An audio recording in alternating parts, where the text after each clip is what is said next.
ఇక varicose veins నుండి విముక్తి పొందండి. ఎవిస్ వాస్కులర్ సెంటర్ ఇప్పుడు మన KPHP లో గ్రాండ్ ఓపెనింగ్ ఏప్రిల్ 4వ తేదీన. తమ్ముళ్ళు ఇదే జోరు రాష్ట్రం అంతా. ఈ గాలికి వైఎస్ఆర్ కాంగ్రెస్ పార్టీ కొట్టుకొని పోవడం ఖాయం. ఫ్యాన్ అయితే తిరిగేది మానేసింది. రాబోయే రోజుల్లో ఆ ఫ్యాన్ ముక్కలు ముక్కలు చేసి డస్ట్బిన్ లో పడేయాలి. మిమ్మల్ని చూస్తే నాకు అనిపిస్తుంది 2024లో అదే జరుగుతుంది. మనం మీటింగ్ ప్రారంభించుకునే మునుపు రఘురామకృష్ణరాజు గారు 5 ఏళ్లు పోరాడాడు, అవునా కాదా? ఒక సైకో పాలనలో ప్రాణాలు ఒడ్డి ప్రజాస్వామ్య పరిరక్షణ కోసం పోరాడినటువంటి వ్యక్తి రఘురామకృష్ణరాజు గారు. మీ అందరి ఆమోదంతో ఈ పాలకులలో వారిని మనస్ఫూర్తిగా సాదరంగా తెలుగుదేశం పార్టీలోకి ఆహ్వానిస్తున్నాను. తెలుగుదేశం పార్టీలో చేర్చుకుంటున్నాం. గట్టిగా మీరు కూడా స్వాగతం పలకాలి. ఇంకా గట్టిగా.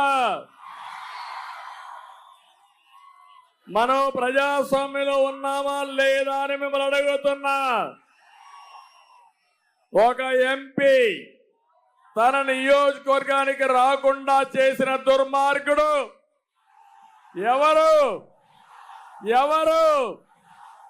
ఇది న్యాయమా అని అడుగుతున్నా మిమ్మల్ని.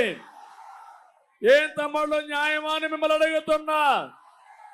ఏమమ్మా ఆడబిడ్డలు న్యాయమా అని మిమ్మల్ని అడుగుతున్నా. మీకు ఆమోదయోగ్యమా అని మిమ్మల్ని అడుగుతున్నా.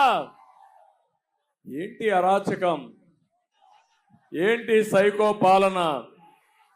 పాపం ఆయన్నైతే పోలీసులు కస్టడీలోకి తీసుకొని పోలీసుల కస్టడీలో ఇష్టానుసారంగా చిత్రహింసలు పెట్టి కడాన రాత్రంతా మేలుకున్నాను. నేనైతే ప్రెసిడెంట్ ఆఫ్ ఇండియాకి, గవర్నర్కి కోర్టులో అన్ని విధాల ప్రయత్నం చేసి కోర్టు ఇంటర్ఫేర్ అయిన తర్వాత ఆయన బయటపడ్డాడు తప్ప, లేకపోతే ఈరోజు రఘురామకృష్ణరాజు గారిని మీరు చూసేవాళ్ళు కాదని మీ అందరికీ విజ్ఞప్తి చేస్తున్నా. అందుకని ఈరోజు మీ అందరికీ ఒకటే విజ్ఞప్తి చేస్తున్నా. ఒక దుర్మార్గుడి పాలన నుంచి ప్రజాస్వామ్యాన్ని కాపాడుకొని మన పిల్లల భవిష్యత్తు కాపాడుకోవాలంటే ఇలాంటి వ్యక్తులు కూడా కలిసి పనిచేయాల్సిన అవసరం ఉంది. అందుకే మీ అందరి తరపున మరొకసారి తెలుగుదేశం పార్టీలోకి సాదరంగా ఆహ్వానిస్తూ సభ ప్రారంభించే ముందే వారిని పార్టీలో చేర్చుకుంటున్నామని చెప్పి తెలియజేసుకుంటూ వారికి అందరూ కూడా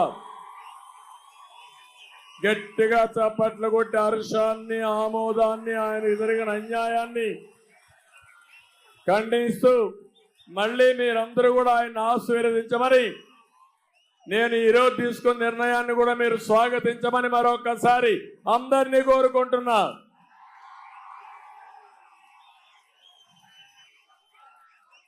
తెలుగుదేశం పార్టీ అభిమానులు, జనసేన అభిమానులు, భారతీయ జనతా పార్టీ అభిమానులు అందరికీ నా హృదయపూర్వక నమస్కారాలు.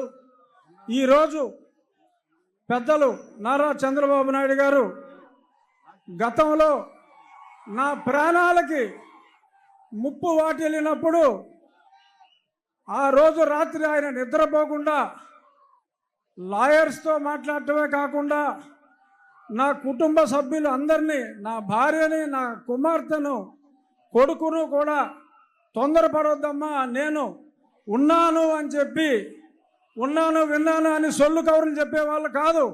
నిజంగా ఆయన నాకు ఉన్నారు, నిజంగా ఆయన నా ఆక్రోశం విన్నారు కాబట్టి ఇప్పుడు ఆయన చెప్పినట్టు నేను మీ ముందు బ్రతుకున్నా. సో కాబట్టి నేను ఆయనకి ఎంతో రుణపడి ఉన్నాను. ఇక నుంచి కొన్ని కారణాల వల్ల నేను 4 ఏళ్ళు దూరంగా ఉండవలసి వచ్చింది. అయినా చంద్రబాబు నాయుడు గారి చొరవతో ఈరోజు నేను మళ్ళీ మీ ముందుకు రావడం జరిగింది. ఎప్పుడూ నేను ముందుగా చంద్రబాబు నాయుడు గారికి అలాగే మీ అందరికీ నేను రుణపడి ఉంటాను. మీ రుణం నేను తీర్చుకుంటాను. అతి త్వరలో జూన్ 4వ తారీఖు ప్రపంచం సృష్టించబోతున్నారు నారా చంద్రబాబు నాయుడు గారు. సుమన్ టీవీలో మీ పర్సనల్ అండ్ బిజినెస్ ప్రమోషన్స్ కోసం కింది నెంబర్కి కాంటాక్ట్ చేయండి.